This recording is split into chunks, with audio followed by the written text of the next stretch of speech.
Good morning. Welcome to Mount Vernon Place United Methodist Church in Baltimore, Maryland. Today is Sunday, February 9th, 2025. This morning, Pastor Williams shared a message entitled Compassion That Transforms, based upon the Gospel according to Luke, chapter 7, verses 1 through 17. Through this message, Pastor William explores how we may serve the widow as Jesus did. Through the gospel message, we learn that compassion is a form of justice. It is an action that responds to the pain we find around us. A servant is healed. After Jesus finished presenting all his words among the people, he entered Capernaum. A centurion had a servant who was very important to him, but the servant was ill and about to die.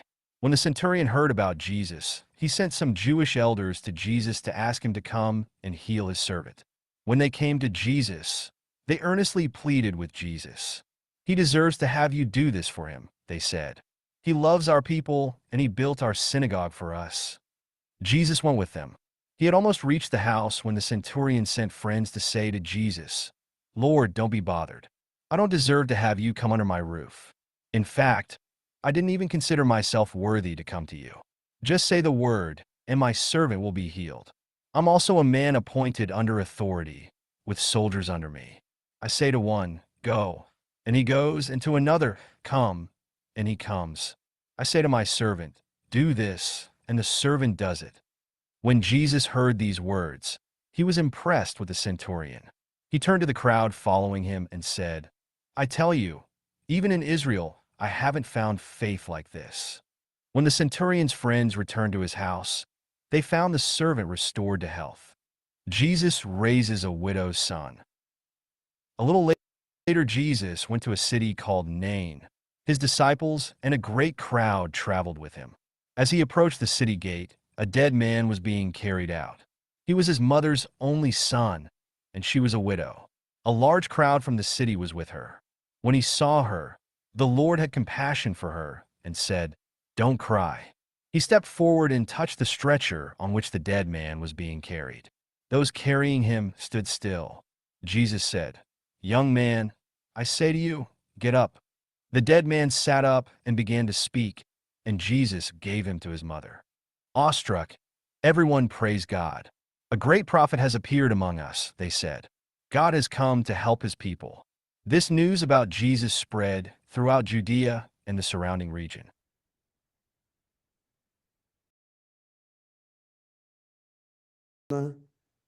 Our narrative lectionary takes us to a text that was a bit twofold this morning, that has two stories in it. And I began to think about these two stories and think about the thing that intertwines them and allows them to read what's the thread that they would be included together. And the thing that I think about is the theme of Jesus's ministry, and that Jesus' ministry was about transformation. It was about spiritual transformation. It was also about healing and justice and restoring dignity to the marginalized. In this seventh chapter of Luke, in these 17 verses, we see two very powerful encounters where Jesus is healing the servant of a Roman centurion and then raising the son of a grieving widow. And these stories reflect the heart of Jesus. They reflect his heart for justice, inclusion, and compassion for those who are oppressed and forgotten. And so we see Jesus doing the work of justice in these texts. We see him doing the works of justice through the acts of compassion. In today's world, where systemic injustice, economic inequality, and racial disparities persist, we are called to embody Christ's love and justice, just as he did in these passages. I want to make a difference between what is pity and what is compassion. So pity feels bad that something is the way it is. It's really kind of emotional. It's that thing that makes you go, oh, so sorry you're going through that. Pity is one thing. Compassion goes a step further because compassion is an act. Compassion is the thing that we do, not the thing that we feel. So it makes us go from feeling poorly or feeling bad about a particular thing that has occurred or circumstance that has arisen, but it compels us to do the things that Jesus did. And in this text, we see Jesus doing just that. The Roman centurion was a Gentile. He was an outsider in Jewish society, yet Jesus does not ignore his requests. His act was an act of inclusion and it challenged societal divisions. Jesus extends healing beyond racial, national, and religious barriers.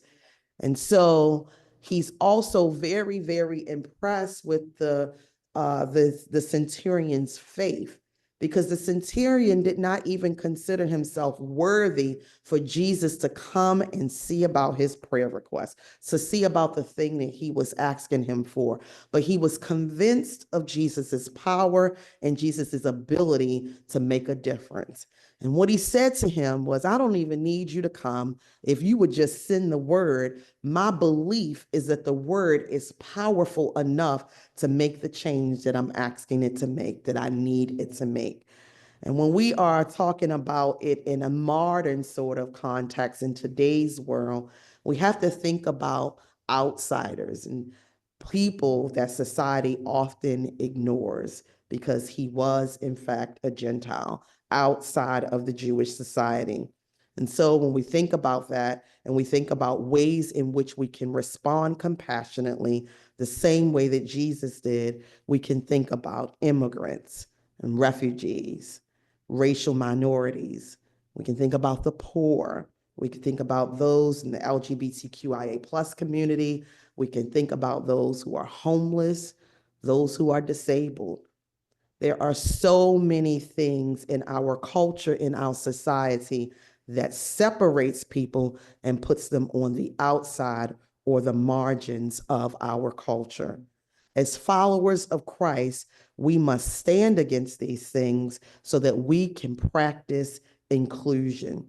And so this kind of social justice, as it relates to compassion, requires us to see the humanity in every person, regardless of their status, their background, or their ethnicity.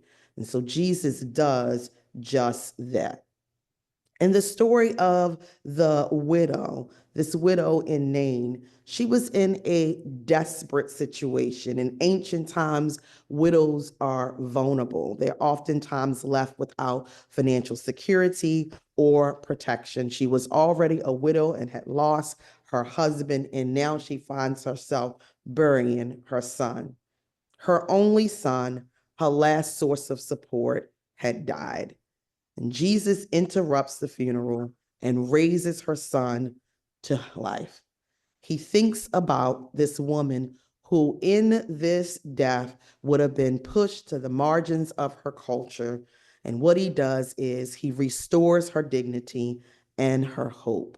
He resurrects that which is dead and brings it back to life.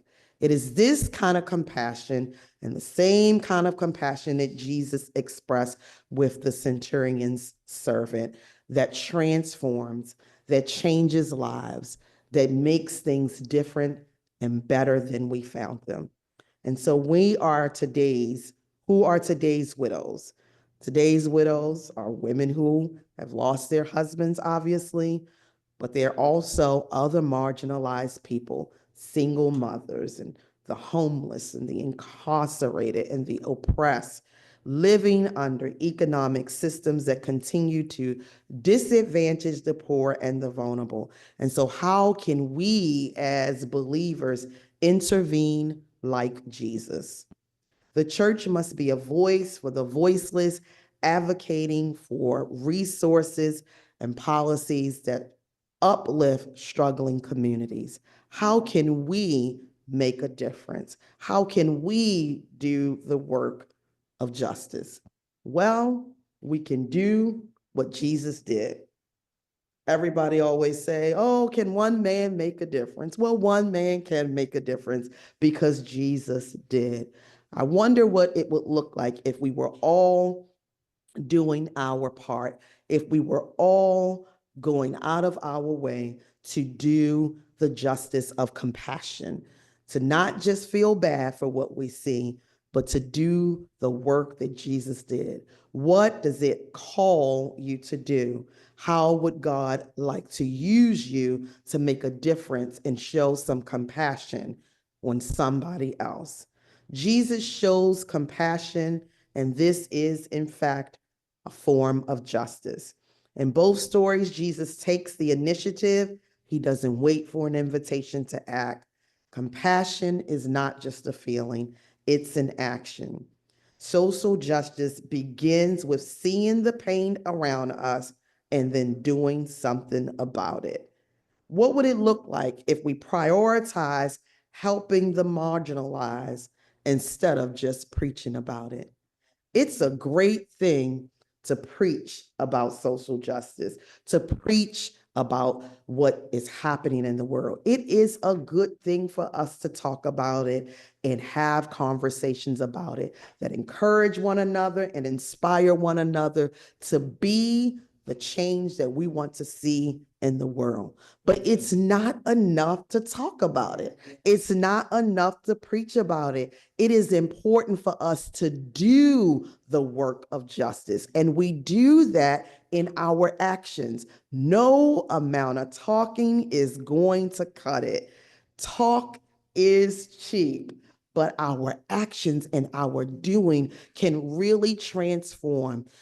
It's okay to watch someone cry, but it's another thing, and it's transformative when we wipe someone's tears and we wrap our arms around them and let them know that they are loved. In what ways can we, as just regular, everyday believers, respond to the marginalized and those that have been forgotten in our culture, no matter what they are? Sometimes it's senior citizens who are forgotten. Sometimes it's folks who have all kind of diagnoses and such and are struggling with mental health. How can we include them? How can we restore them? How can we bring that which is dead back to life by highlighting it and advocating for it, speaking up, being a voice, doing the work of justice in our everyday life? That might not be holding a sign up and standing on a picket line. It might be helping a senior to their car at the grocery store. It might not be working at a soup kitchen or being outside and handing out sandwiches. It might just be helping the single mother who is short $2.50 behind you in the grocery store. Think of ways and ask God to show you all the ways in which you can show up in your everyday life and do the work of justice through compassion. This is not just some way for us to look and feel bad about someone else's plight. It is about what can I do? Now, I'll tell you, each one of us has different capacities. What I'm called to do, you may not be called to do. And what you're called to do, I might not be called to do. But what can I do? This is about self-examination. How can I make a difference? What can I do? This story is a call to action, and it reminds us that Jesus was deeply invested in justice and healing and inclusion. And as his followers, we are called to carry this work forward. We are to stand against racial and economic injustices, advocate for the poor and the marginalized and the voiceless, and move beyond our words to be real, tangible action in the earth. If Jesus was to walk in our communities today, who would he be advocating for? Who and how can we be his hands and his feet in the earth. As a college student, I spent some time advocating for farm worker rights and found myself extremely passionate. I was living in Central Florida, and there is a place in Central Florida, well, a little bit further south, going towards South Florida, called Immokalee, Florida. And Immokalee, Florida is the tomato capital of the US. Who'd know? Yet when you go in grocery stores, what you see is tomatoes that have been sent and come from very, very long distances that make it to our plate. And I advocated for migrant farm workers down in Immokalee who were fighting for something called the Fair Food Act. And the Fair Food Act asked for businesses like large grocery stores and large consumer of fresh produce to pay 1 extra penny a pound, because the 1 extra penny a pound would increase the standard of living for the marginalized. And boy, was that hard work trying to convince folks. And we oftentimes stage protests at a large grocery store, grocery giant down on those parts called Publix. And we would stage demonstrations at their stores and at their corporate headquarters, trying to convince them to get on board with the Fair Food Act. And it was hard work, but we spent some time in Immokalee and a life of a migrant farm worker to see what they were experienced, to see the conditions they lived in, to see the conditions they worked in. And what I learned is they had to pick almost a ton of tomatoes a day just to make minimum wage. And that minimum wage, contrary to what I thought minimum wage applied to everybody. But what I learned in that advocacy work is that it did not pertain to folks who worked in agriculture, and that minimum wage did not apply. They were also unable to formalize as a union. So they were, the law did not allow that. And so it was a lot that went on in the fields, not just poor wages, but some difficult treatment. I say this to say that though we've made a lot of progress, we haven't made quite enough. And what I learned is that the face of the farm worker just changed and evolved over the years, from indentured farm workers who were of European descent to African Americans who were under the transatlantic slave trade, and then to migrant farm workers. Same injustice, different face. I say that to say that we're all at risk and we're all vulnerable, and it's important for all of us as believers to be the voice, because the voice for someone else is really the voice for yourself.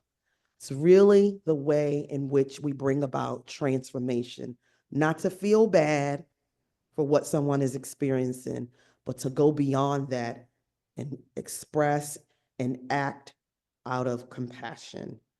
It is very important for us to do this work, and in those ways, we show that we are truly his disciple.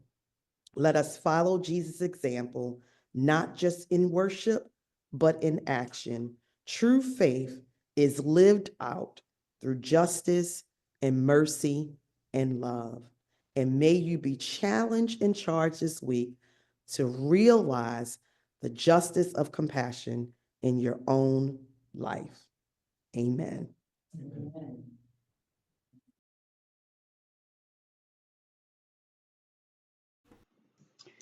Thank you for joining us today. If the people of Mount Vernon Place United Methodist Church may be of service to you, please email us at MVPUMCBaltimore@gmail.com. But for now, may the Lord bless you and keep you until we can meet again. God be with you.